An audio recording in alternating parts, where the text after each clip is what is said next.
Taqiyya. That necessitates for the Shia to them to lie to you, so they can lie to you. That allows them to lie to you. They ascribe that to an action, or that which is of action, to Abi Abdullah ibn Ja'far as-Sadiq. Abi Abdullah ibn Ja'far as-Sadiq.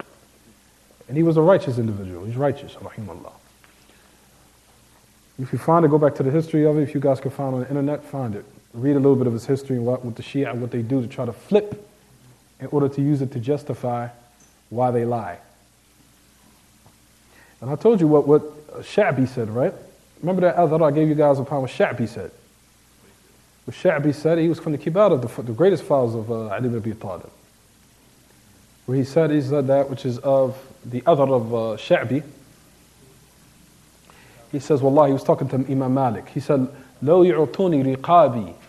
He said, لو أردت أن يعطوني رقابي عبيدا أو على أن أكذب لهم على علي لفعلوا.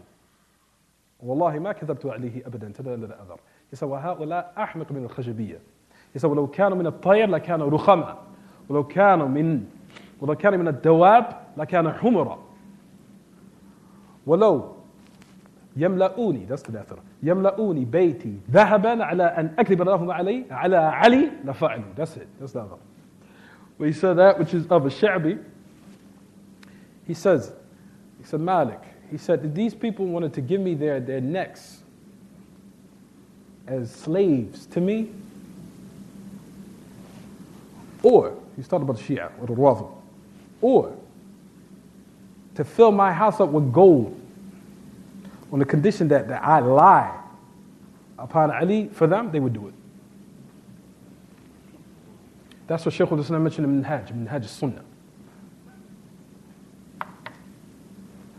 Minhaj, that tremendous treatise in which every Talib al-Ilm have, in which Shaykh al-Islam destroyed the Shia and the Rawafid, destroyed them, annihilated them, which is called Minhaj al-Sunnah.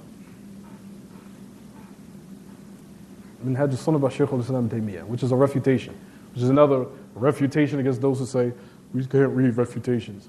SubhanAllah, the majority of Shaykh al-Islam Taymiyyah, majority of his books is refutations. The Quran is refutations against the mushriks, against the Jews, against the Christians, and also the Quran breaks people down into different sects and different categories. Because there are people out there that says you can't make people into what? Categories. You can't put people in categories. Allah subhanahu wa ta'ala said, this is a kafir, this is a munafiq, this is a mu'min. Isn't that categorizing or not? I'm just asking. Put them in a category, them in a category, and them in a category. The Quran itself is a refutation. The Quran refutes shirk, refutes bid'ah, refutes kufr, refutes shirk, even refutes bid'ah, of course. Refutation against the mushrikeen, refutation. The Quran has in it refutations. The asl, I forgot to tell you guys this, the asl of what makes you Muslim is in it a refutation. The word La ilaha illallah in it is a refutation. La ilaha. La ilaha is a refutation against who? Against the atheist. Illallah is a refutation against who? The mushrikeen. The asl of what makes you a Muslim, of saying the word La ilaha illallah, brothers, in it is a refutation. There's no way of cultivating people properly except that you have to refute some type of sect or sex in order for people to truly understand the meaning of La ilaha illallah Muhammad Rasulullah. That's a minhaj you guys have to understand.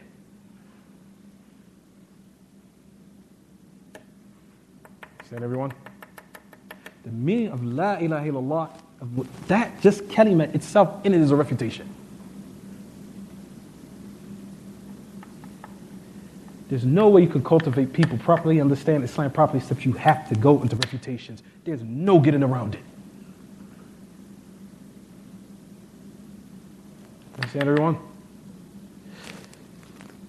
So that which is the Shia, you found the Sha'bi that he said that if they was to give me their necks as concubines, or if they wanted to fill my house up with gold, for the condition that I lie upon Ali, they would do it.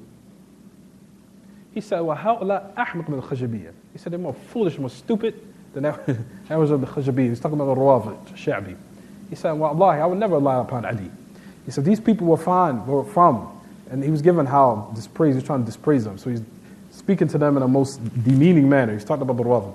He said if they were from the birds, they would be like the most stupidest of idiots of birds. He was mentioning the type which is called rukhama, which is a type of bird. And I have to go back to check the meaning of it.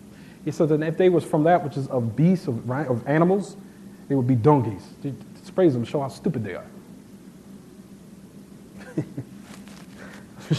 That's what Shaykh al-Islam mentioned in Minhaj al-Sunnah. This is Sha'bi, and he's from the greatest followers of Ali. So people say, oh, astaghfirullah, brother, you can't talk that about people, Muslims. Yaqi, this is from one of the most greatest followers of Ali ibn Abi Talib. He said that. You understand? And this is our minhaj we follow. Of those who go against the minhaj of the Sahaba and go out against that, they deserve dispraise. Because they are people that are falling in a manner that is what? Not pleasing to Allah. And Allah Ta'ala, you will find dispraising people in the Quran and calling them donkeys. And Allah Ta'ala himself said it about certain individuals, and he said it about the Yahud.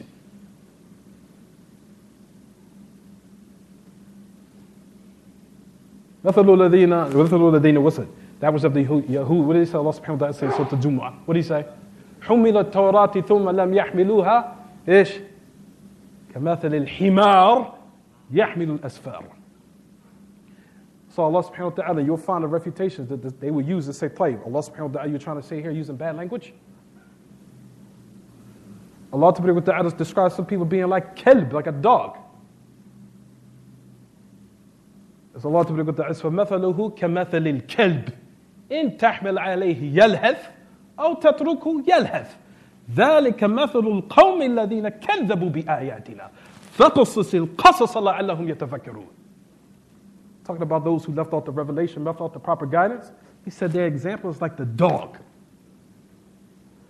If you put them upon them and give them what they want, the people who love their desires and they put the desires before Allah and His Messenger, and they love the dunya and they love to sell out their religion as a result of it, it's like a dog. If you just give them what they want, they'll still pant because they want it. And if you leave them alone, they'll still pant and want it.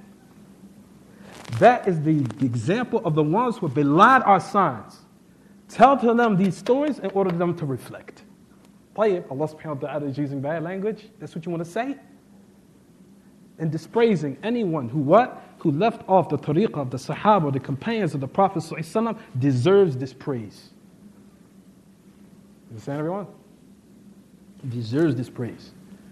But instead of that, but brothers, still you need hikmah, that which is of what? And that which is of your da'wah. It's a time to dispraise and show that which is of what?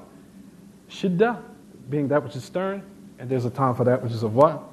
That which is of gentleness. Just have to know how to be hukama, be wisdom, and put everything in its proper place. And don't let one override the other. And don't listen to those saying we have to be gentle, be gentle. La. Having good akhlaq, brothers, is like having the akhlaq of the Prophet ﷺ.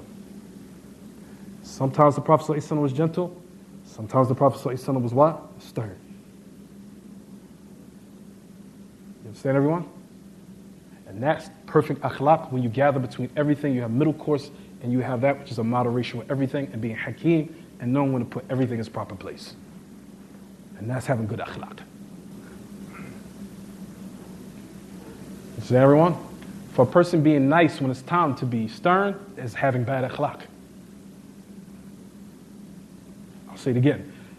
If being soft when the time was time to be stern, that's considered having bad akhlaq.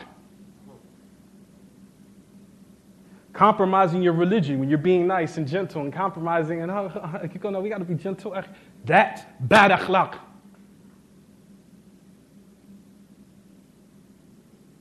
Don't let the Sufis and them fool you with that nonsense. Talk about somebody gentle. We have to. Put everything in its proper place. And also likewise, vice versa. Being stern when it's time to be gentle is also having bad akhlaq. Being stern when it's time to be gentle, also likewise having bad akhlaq. You're not putting something in its proper place.